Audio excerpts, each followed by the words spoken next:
kekecewaan itulah yang menggerakkan para penonton turun ke tengah lapangan dan berusaha mencari para pemain dan ofisial untuk menanyakan kenapa sampai kalah atau melampiaskan. Oleh karena itu, pengamanan melakukan upaya-upaya pencegahan dan melakukan pengalihan supaya mereka tidak masuk ke dalam lapangan ataupun mengejar para pemain. Dalam prosesnya itu, untuk melakukan upaya-upaya pencegahan sampai dilakukan gas air mata karena sudah napis, sudah mulai menyerang petugas, sudah merusak mobil, dan akhirnya karena gas air mata mereka pergi keluar ke satu titik di pintu keluar, yaitu kalau nggak salah pintu 10 ya atau pintu 12. Kemudian terjadi penumpukan. Di dalam proses penumpukan itulah terjadi sesak napas, kekurangan oksigen. Akan melaksanakan pengusutan terkait dengan proses penyelenggaraan dan pengamanan, sekaligus juga tentunya melakukan investigasi terkait dengan peristiwa yang terjadi yang menyebabkan banyaknya korban yang meninggal.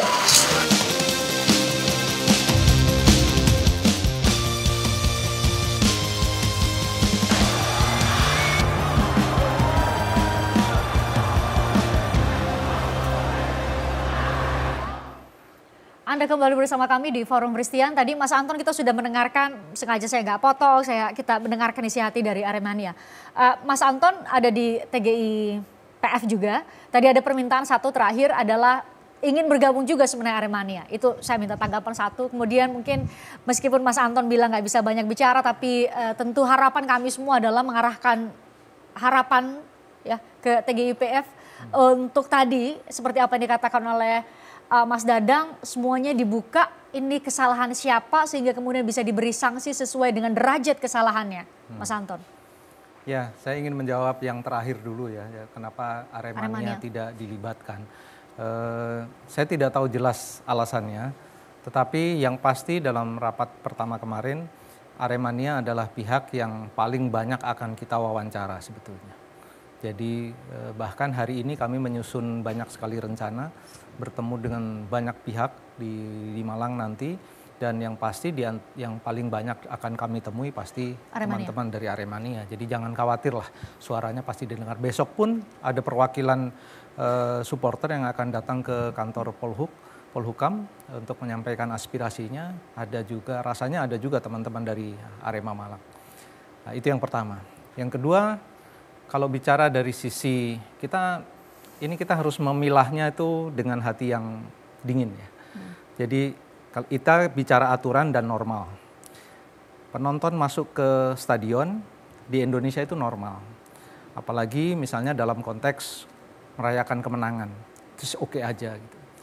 Tapi dalam konteks misalnya kecewa seperti kemarin Arema kalah, masuk ke lapangan, sepanjang saya tahu barangkali memang dari pihak keamanan menjalankan prosedurnya.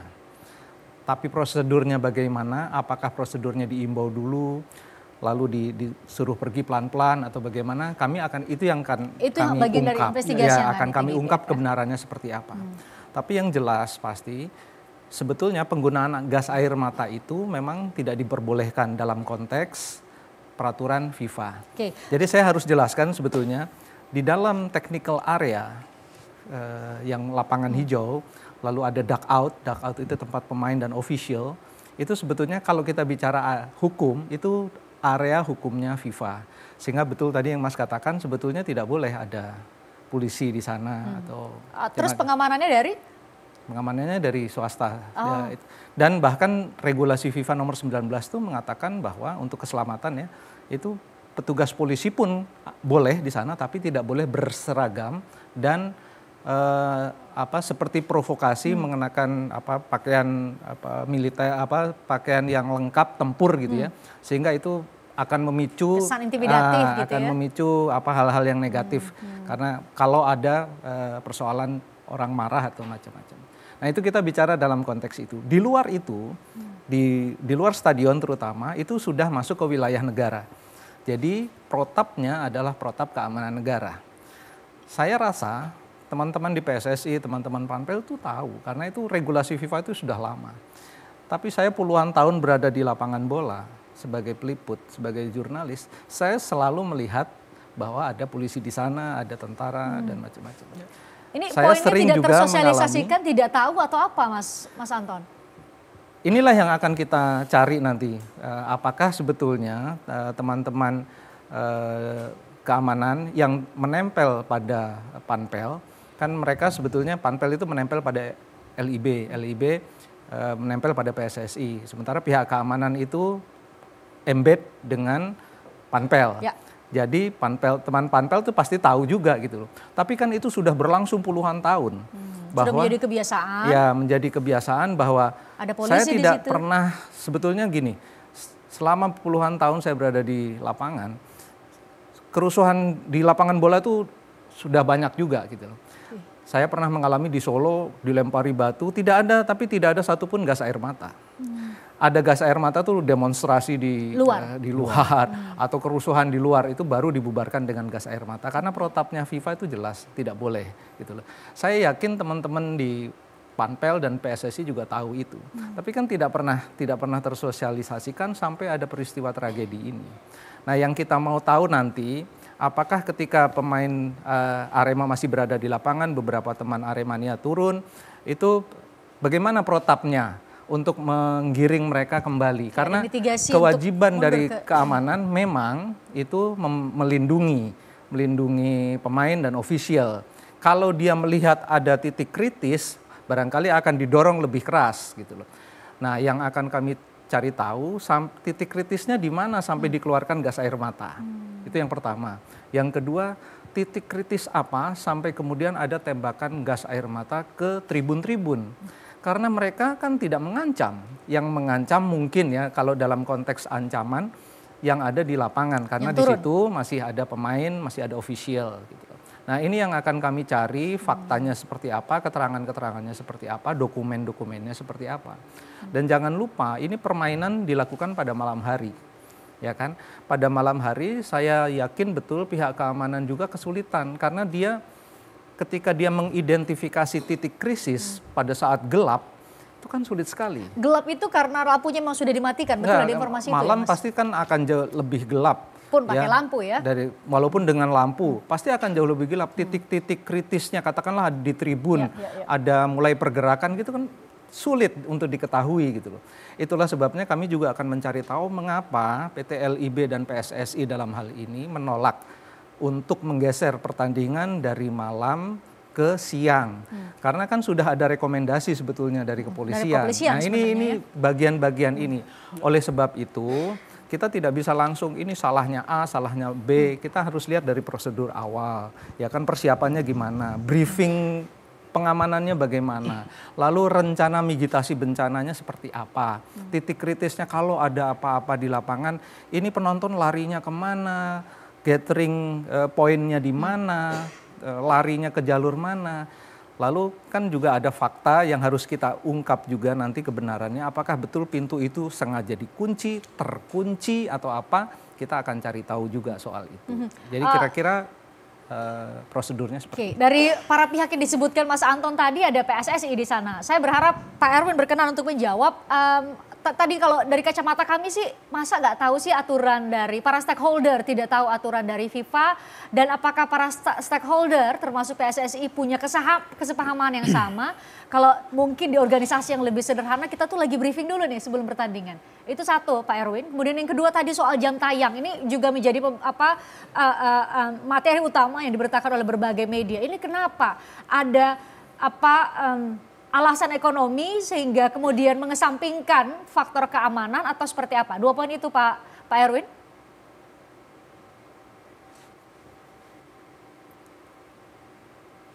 Pak Erwin? Baik. Ya. Jadi mengenai masalah keamanan itu bukan bidang saya tidak akan jawab, silakan nanti kepada bidang yang lain. Saya hanya turun investigasi di bidang penyelenggaraan sepak bola. Ada apa di situ, di mana salahnya? Kalau masalah jam tayang, kita tidak 5-10 tahun ini main malam. 20 tahun sudah main malam kita. di beberapa negara juga sudah main malam, tidak aneh. Tidak, itu bukan masalah jam malam, bukan. Siapa jamin sore tidak terjadi? Itu bukan ke situ perginya. Tentu ada kesalahan kita. Kenapa ini bisa terjadi? Kenapa terjadi mati? Bukan karena lampu malam. Ada apa di Malang tanggal 1 Oktober? Apakah ada pilkada? Tidak. Apa ada keramaian? Tidak. Apakah ada supporter Surabaya yang datang? Tidak. Jadwalnya tidak ujuk-ujuk, sudah berapa bulan yang lalu sudah tersusun malam. Jadi kita juga negosiasi, bicara, panpel bicara, tolong begini-gini. Jadi kalau main malam, ya semua stadion sudah pakai lampu semua. Orang bekerja sekarang tidak seperti dulu. Ada jam tidur siang, sekarang orang bekerja sampai sore. Ingat, bola ada satu hiburan. Dan masyarakat haus. Jangan sampai dia meninggalkan pekerjaan kalau sore. Itu banyak dampak. Tidak segampang itu bilang, kenapa sore? Itu boleh Polres mengajukan. Tapi kan tentu ada negosiasi yang akhirnya pihak aparat keamanan memberikan rekomendasi. Tidak jaminan kalau sore tidak terjadi huru-hara. Sekarang mungkin fasilitas kita yang kurang. Fasilitas lampu di podium mungkin.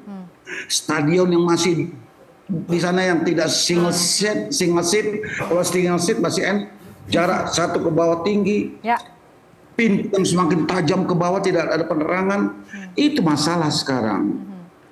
Kenapa tidak terbuka pintu yang tidak dibuka di 10 menit terakhir itu, Pak Erwin? Ini sering saya katakan karena memang panpel itu tugasnya tidak ringan, tidak apa, itu berat, tanggung jawabnya berat.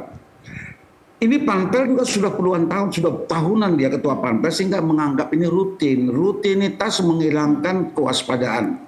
Menganggap tugas rutin hilang kewaspadaan sehingga dia tidak ngecek.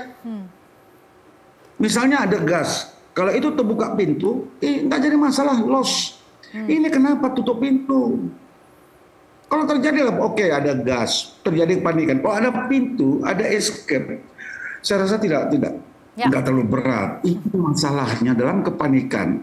Lampu kurang, ada asap, terjadilah itu pintu ketutup. Jadi kalau masalah jam, saya rasa tidak ada jaminan kalau sore aman.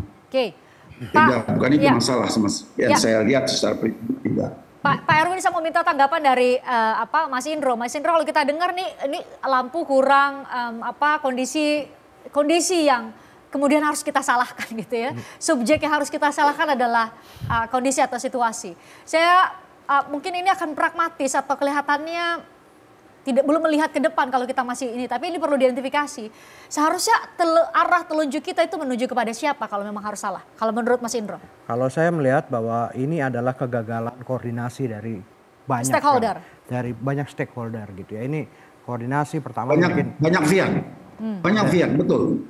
Dari panitia pelaksana mungkin kepada pihak aparat keamanan, ini sosialisasi aturan FIFA yang tidak nyampe ke aparat keamanan, lalu juga PSSI juga harusnya seperti apa memberitahu panitia pelaksana gitu. Ini koordinasi yang harus diperbaiki. Tidak bisa juga main lepas tangan, menyalahkan, memberi hukuman aja kepada panitia pelaksana, tapi sementara tidak introspeksi diri gitu ya.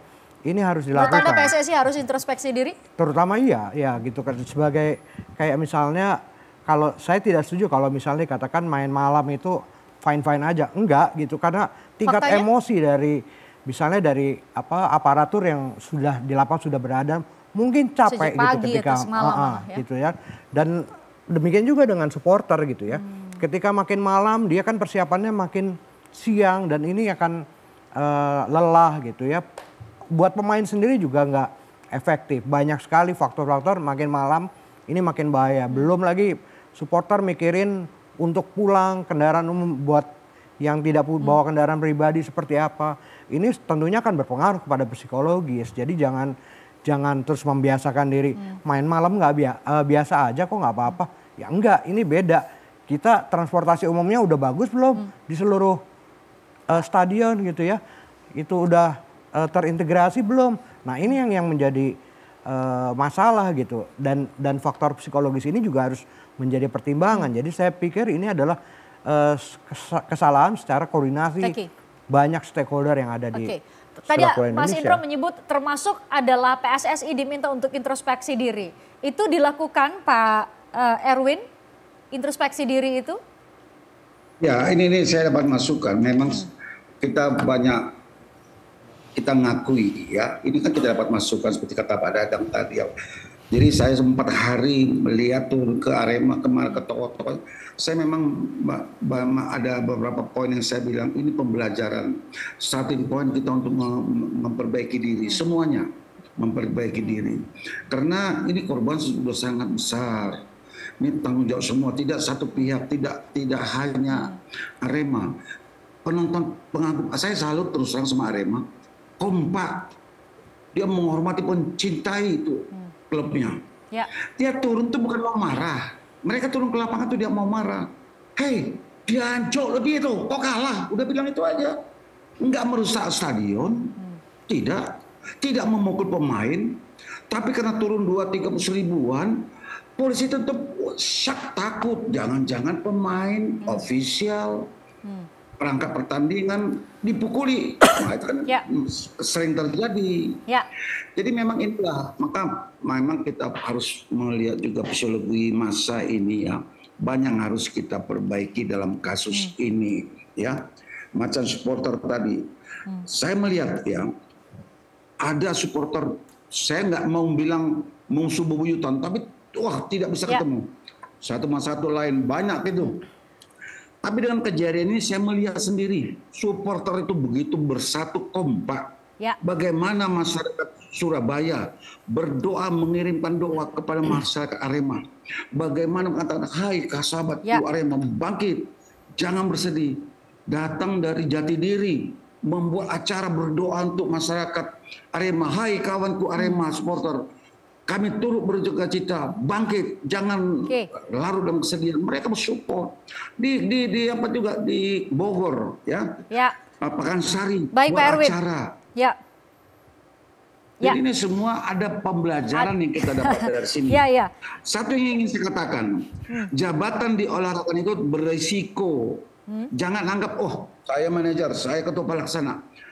Tidak hanya ancaman administrasi, bisa ancaman hukuman yang kena. Bisa loh, kita lihat nanti bagaimana hukuman dalam arti itu pidana, Pak Erwin? Bagaimana? Hukuman dalam arti maksud Anda tidak hanya pencopotan tetapi juga pidana maksud Anda? Bukan masalah yang pelaksana di jabatan struktural di organisasi olahraga ini, macam pelaksana, ini bukan tugas sembarangan, jangan dianggap rutin. Oke, dari segi administrasi oleh PSSI, tapi bisa saja sanksi hukum datang ke dia. Bisa saja, kita tunggu nanti prosesnya. Satu lagi adalah ini kita harus banyak stadion kita yang kurang. Ya itu yang saya katakan tadi, perlunya lebih memperbaiki diri kita. Perlunya. Macam statuta FIFA. Ini kita perlu kumpulkan semua klub. Ya. Terus dengan pihak aparat keamanan. Ini loh ada statuta FIFA. Memang ada perkap. Tapi juga kita harus menyampaikan ini ada statuta FIFA. Pak Erwin, itu, ini juga Pak Erwin, kalau dengar penjelasan Pak Erwin, bagi kami publik kalau dengar pernyataan yang tadi, mungkin satu hal yang mau kami sampaikan. Kenapa baru sekarang setelah ada 125, 131 saudara-saudara kita yang meninggal dan saat ini masih ada yang di rumah sakit, Pak Erwin. Kenapa baru sekarang mau dikumpulin tuh semua klub untuk dibilang bahwa ada statuta FIFA loh. Kenapa dari puluhan tahun Mas Anton bilang itu selalu terjadi, Pak Erwin. Berarti tidak adakah pemikiran sedari dulu, setidaknya ada saksi hidup Mas Anton, itu selalu terjadi. Kita cari poin positifnya apa, ke situ kita perginya. Setiap ada masalah tentu ada poin pembelajaran. Poin pembelajaran. Memang ya satu level tidak bisa kita ikuti statuta FIFA, tidak bisa kita ikuti 100%. Beda, Eropa itu beda, dia punya steward yang sudah lengkap. Ya. Dia sudah kuat, udah diajari, sudah pelatihan. Kita steward belum tentu semua klub punya steward. Steward di Arema ada 270 orang. Ya. Tapi waktu saat kejadian kemana? Jadi memang kita belum bisa kita samakan dengan luar ya lain, kita punya juga tidak bisa disamakan, tapi kita akan menuju ke sana sehingga steward itulah nanti yang berperan di ring 1. Polisi mungkin berada di luar stadion, tapi steward yang berada. Sebegitu Chaos tidak mampu dihadapi steward, baru polisi datang gitu loh. Pak Erwin, senang mendengarnya. Jadi setelah tadi iya Pak Erwin, saya harus jeda. Senang mendengarnya setelah tadi Mas Anton cerita dari dulu seperti itu, setidaknya, tapi lagi-lagi saya mau bilang bahwa momen ini kenapa harus nunggu ratusan saudara-saudara kita dulu yang meninggal baru kemudian yang puluhan tahun diliput oleh Mas Anton tidak akan terjadi. Kami lanjut berbicara mengenai ini sesaat lagi di Forum Christian.